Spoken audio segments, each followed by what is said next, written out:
सो आज हम पढ़ने वाले एक नया चैप्टर जो कि हमारा कंट्रोल एंड कोऑर्डिनेशन। ठीक है, कंट्रोल एंड कोऑर्डिनेशन। तो जैसा कि हमें पता है कि जितने भी लिविंग ऑर्गेनिजम्स होते हैं वो सारे के सारे रिएक्ट करते हैं और रिस्पॉन्ड करते हैं जो भी चेंजेस होते हैं उनके around in the environment.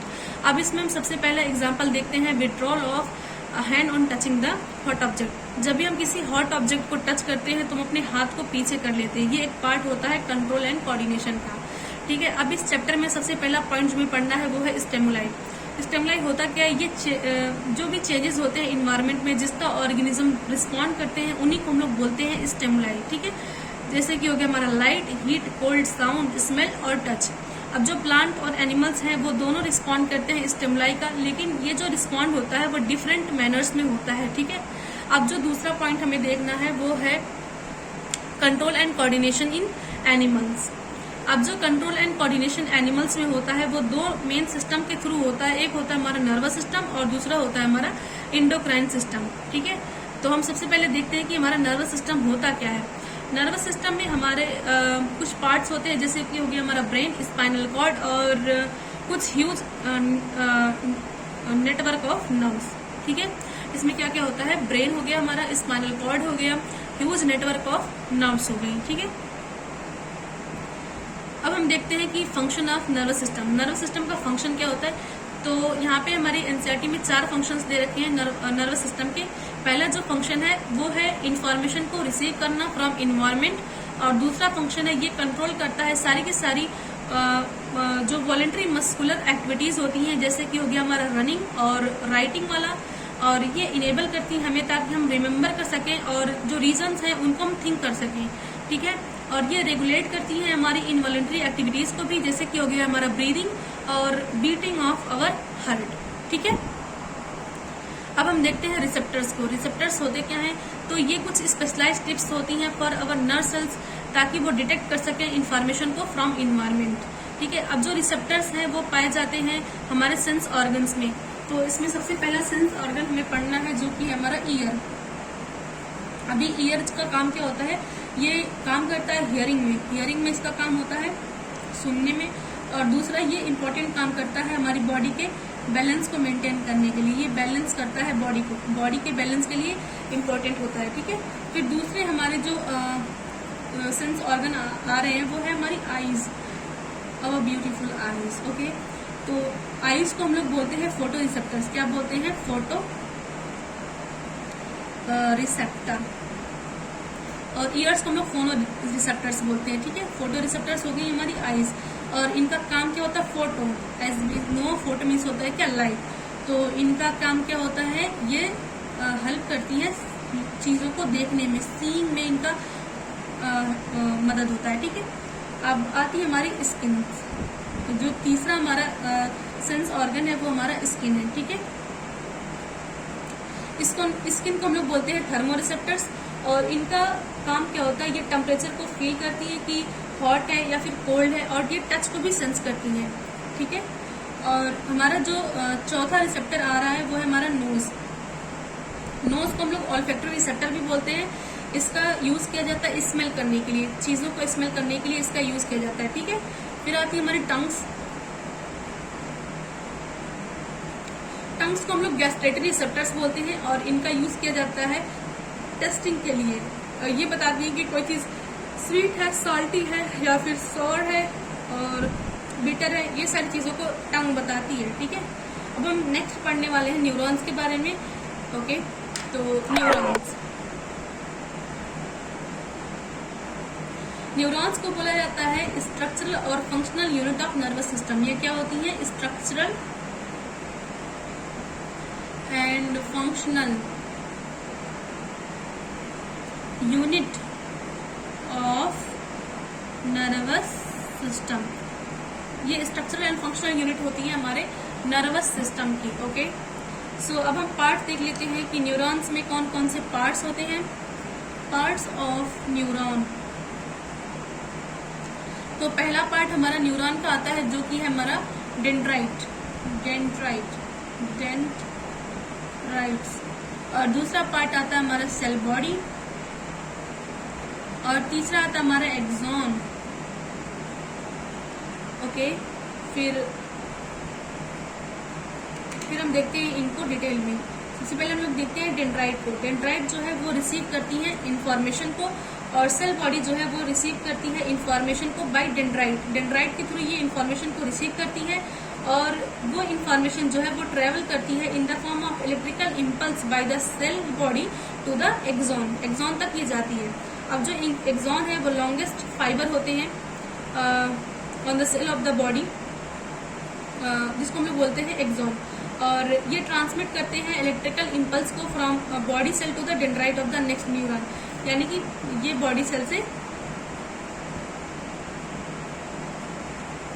Cell body से ये डेंड्राइट तक, दूसरे के डेंड्राइट तक इंफॉर्मेशन को ट्रांसफर करते हैं। ठीक है, अब हमने तीनों पार्ट्स को देख लिया है न्यूरॉन के। पहला पार्ट हमारा डेंड्राइट, फिर आता हमारा सेल बॉडीज, फिर आता हमारा एक्सॉन।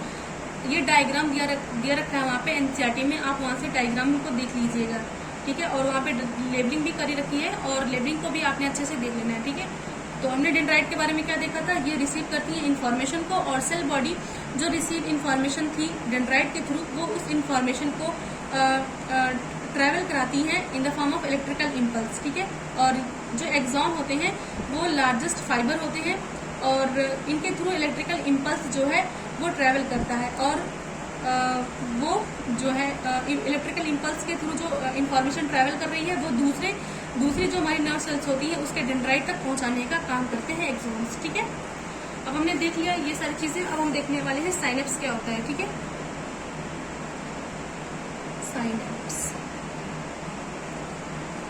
साइनेप्स होता है gap between the nerve ending of one neuron and dendrite of the other neuron.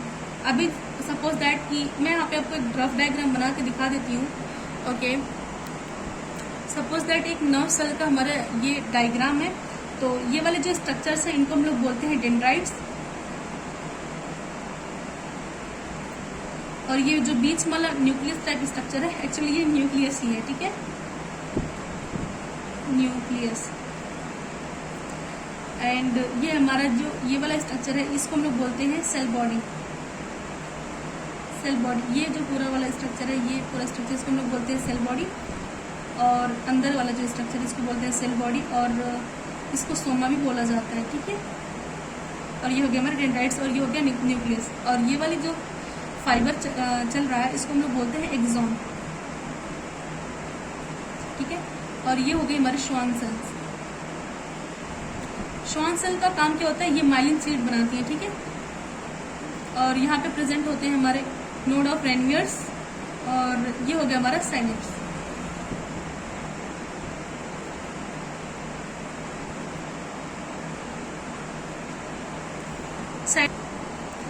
अब ये हो गई हमारी नर्व एंडिंग, सॉरी हमने गलत मार्क कर दिया था, ये हमारी होगी नर्व एंडिंग, नर्व एंडिंग्स, ये हो गई हमारी नर्व एंडिंग्स।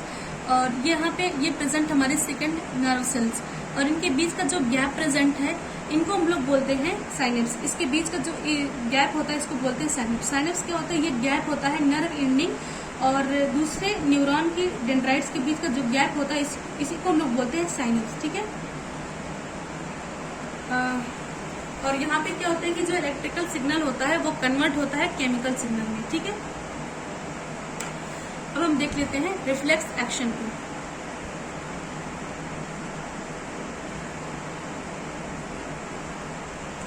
रिफ्लेक्स एक्शन जो है वो क्विक और सडन इंटरमीडिएट रिस्पॉन्ड होता है from of our body to a stimulus.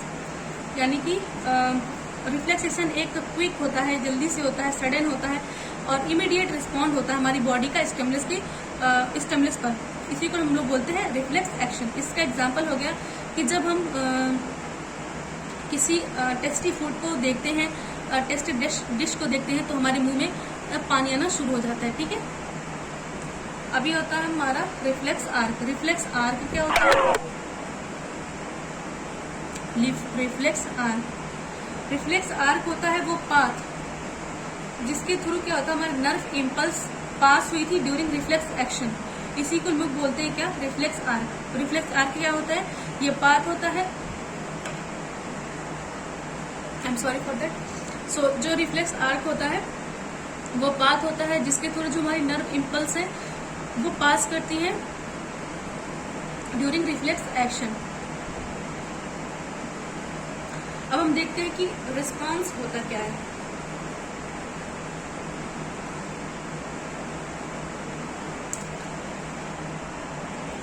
Response देखने से पहले हम लोग देख लेते हैं कि जो हमारा रिफ्लेक्स आर्क है उसका पाथ क्या होता है। ठीक है, ये पाथ जो है हमारे एनसीईआरटी में दे रखा है, तो उसको मैं बता देती हूँ। सबसे पहले सपोज दैट हमने जो एक हॉट ऑब्जेक्ट को टच किया है उसी का हम लोग रिफ्लेक्स आर्क देखने वाले हैं। ठीक है, अभी सपोज दैट क्या होता है कि हमने किसी हॉट ऑब्जेक्ट को टच कर दिया, हमें हीट लगी, तो ये हीट क्या कर रही है, वर्क करती है एज स्टिमुलस की तरीके से वर्क कर रही है। अभी क्या हो रहा है, ये स्टिमुलस के थ्रू जो रिसेप्टर ऑर्गन है जो कि हमारे स्किन है,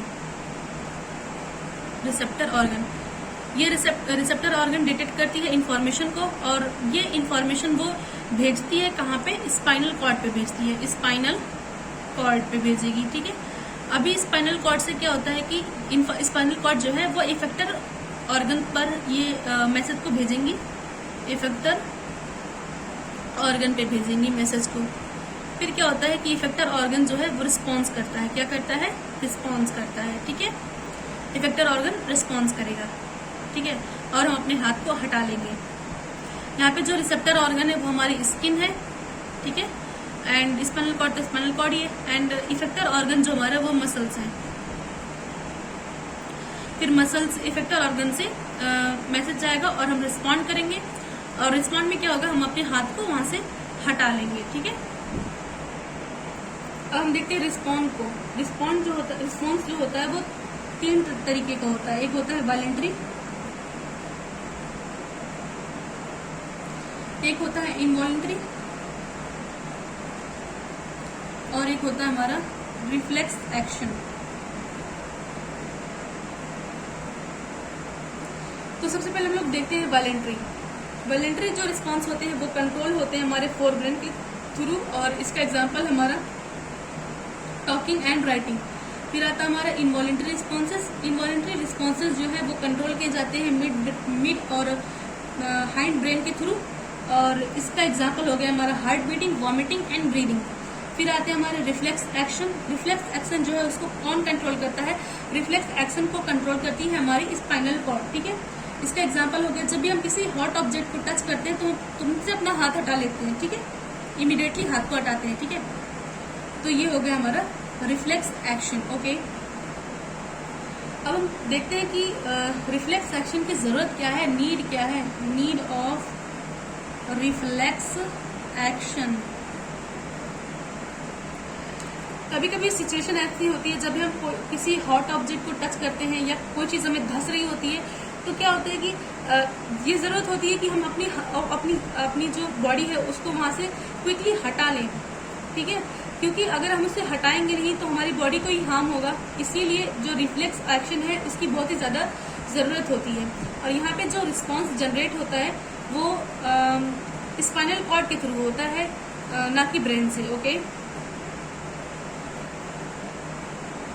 ठीक है, तो हमने यहाँ पे ये वाला पार्ट पूरा देख लिया। अब हम पढ़ने वाले हैं ह्यूमन नर्वस सिस्टम को। ठीक है, human nervous system. Human nervous system को अगर हम डिवाइड करें तो ह्यूमन नर्वस सिस्टम को हम लोग 2 पार्ट में डिवाइड करते हैं। एक होता है हमारा सेंट्रल नर्वस सिस्टम और दूसरा होता है हमारा peripheral nervous system. Central nervous system and peripheral nervous system. ठीक है, सेंट्रल नर्वस सिस्टम में हमारे 2 पार्ट आते हैं। एक हो गया हमारा ब्रेन और दूसरा हो गया हमारा spinal cord. Brain and spinal cord जो है वो हमारे सेंट्रल नर्वस सिस्टम में आते हैं, एंड पेरिफेरल नर्वस सिस्टम पे आता है हमारा क्रेनियल नर्व्स